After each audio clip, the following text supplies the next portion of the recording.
I'm back, and so is Gary Trent and Pascal. Hello, everyone, and welcome to Let's Talk Raptors. I'm your host, Esteban, my channel where you get reviews, analysis, predictions, and hot takes on all things Raptors as well as some NBA. So the Raptors had their game against the Philadelphia 76ers today at home. Philadelphia 6 had, I believe, the 8th spot, and we're now at the 10th spot because of the whole COVID bull crap. But without further ado, let's talk Raptors versus Philly. Now, basically, coming into this game, I was expecting the same thing, right? That we're gonna try hard, but it's not even gonna be competitive at the end of it because Philadelphia still had Embiid, Seth Curry, Tobias Harris, Maxi, and Matisse Thybulle. So they had pretty much good amount of their main guys. And we only had Pascal back and Gary Trent back, and we don't know if they actually had COVID or not. But they were in protocols for about a week or so. So the Raptors didn't have much practice at that point, and we didn't have DJ Wilson at the start of this game because he was still clearing COVID protocols. So let me give you guys a little bit of summary about this game. So basically, the Raptors started off, and it seemed like the Raptors had some energy in up their butts today. Like they wanted to prove a point that we're not a team to be messing with just because we don't have everybody. But Pascal came out and he played like an all-star. He was, getting to the bucket. His turnarounds, his, spin moves, everything. And he was keeping us in the game at that time. Gary Trent, on the other hand, given he's a jump shooter, rhythm shooter, he struggled. He wasn't doing that well. But, Chris Boucher, man, I got to trash on this guy in every one of my videos, so he keeps playing like this. But Chris Boucher came out going nuts on the boards. I think he had 12 by halftime. And, he was playing a good game as well. CV hit a couple of big shots in the third quarter. And the Raptors kept playing the game. By this, I think it was the second quarter, Philadelphia takes about an 8-point lead. The Raptors cut into it, get it down to 3. They take it back. It keeps going back that way. The Raptors just can't seem to get the lead. And then the late third quarter, Seville hits 2 3-pointers, puts us up by 1, and by 2. Sorry, and then the refs decide to call a tech on Svi for absolutely no reason, which puts the Philadelphia 76ers down by 1, and then they eventually get the lead back, and then we cut it down in the fourth quarter with I think it was down by 1. Where Gary Trent hits this sweet 3-pointers. He comes off of Seth Curry and takes a side step to the right hand side and top of it, like from the not from the corner, but top of the arc. Takes a shot, nails a 3-pointer, and puts us down by 1. I think at that time, but it just it becomes too hectic. And at that time, and then we come to the other side. They call a foul on Chris Boucher. Embiid goes to the line, hits his 2 free throws. We come from the other side, and we just can't get a bucket. And eventually, we lose this game. But there's a lot of key takeaways, guys. We lost this game by 114 to 109. But the last 4 or 5 points, I don't even count them because they were just, we had to foul them and let them get back, try to get the ball back because we had no timeouts left. I'm not, taking too much into account for this game again because we don't have all of our guys, but there are the key takeaways. Number 1, Pascal Siakam is playing like he was playing before this whole COVID shit started.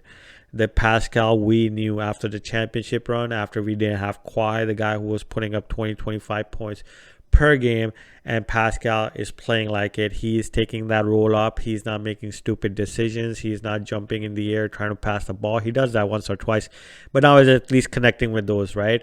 And he's getting to the bucket. And today it just seemed like he ran out of gas because he gave everything in the start, and he played almost 40 points coming out of protocols, man. 40 minutes. And he just, ran out of it a little bit because by the first half, he has 16 points. And he finished the game with 28 points, 6 rebounds, 8 assists. That shows you he was putting in everything in this game. So key takeaway number one is that Pascal is playing like an all-star, at least what the all-star we knew, and now I hope he continues it, because we expect that from him, and that's why we loved him, and that's why we always believed in him. And even though a lot of people trashed on his ass, but I just always believed that he would have that as long as he gets his brain right, and I think he's in a better headspace now to be able to do that. Number two key takeaway is, guys, DJ Wilson.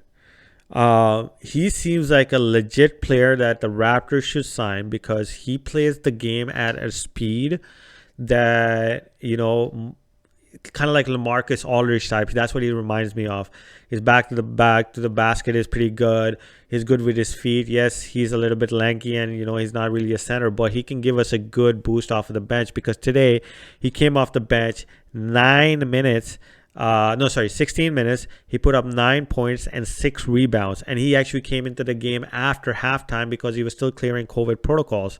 He gave us good efforts. He was rebounding. He played a major role in us, catching up to Philadelphia in the fourth quarter, because he was controlling a beat with Pascal.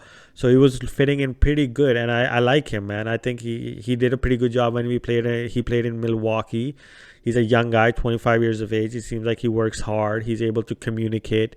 And once he gets more accumulated into their order, he gives us something from the bench. And third key takeaway, guys, I know I said this last video, and I still believe in it. I like Chris Boucher. I think he has good games. He has shit games. He's done everything that he can, but I think we should still strike when the iron is hot and try to get a good deal out of it. Possibly a shooting guard, because then we can sign DJ Wilson to come off as a power forward from the bench. Yes, he might not give us the same productions as Chris Boucher, but he'll give us more consistent production. Whereas Chris Boucher has 28-point game, but next game will be like 6 points, right? Whereas DJ Wilson, you can expect he'll probably give us 10 points, 6 for 5 rebounds coming off the bench, and that is exactly what we'll need. So if I can get like a good shooting guard to pair with Svi, or when Svi is struggling, even though he did pretty well this game, I think he had 9 points. If we can, have that backup type of shooting guard, or even like we have too many ball lenders, so fuck that. But shooting guard instead of Chris Boucher, or a down and dirty center, I think that would be better for the Raptors. And I know I love Chris Boucher, but you got to move on when you got to move on. And you guys, fourth key takeaway is, like, the Raptors are not hanging their head. I don't think this is the same Raptors as last year that we saw in Tampa. I think they were just mentally exhausted, but this time we're facing adversity, but we're coming out with energy. We're coming out fighting. Like, Gary Trent wasn't doing well this game, but he made plays when it mattered. He hit that 3-pointer to get us down by 1.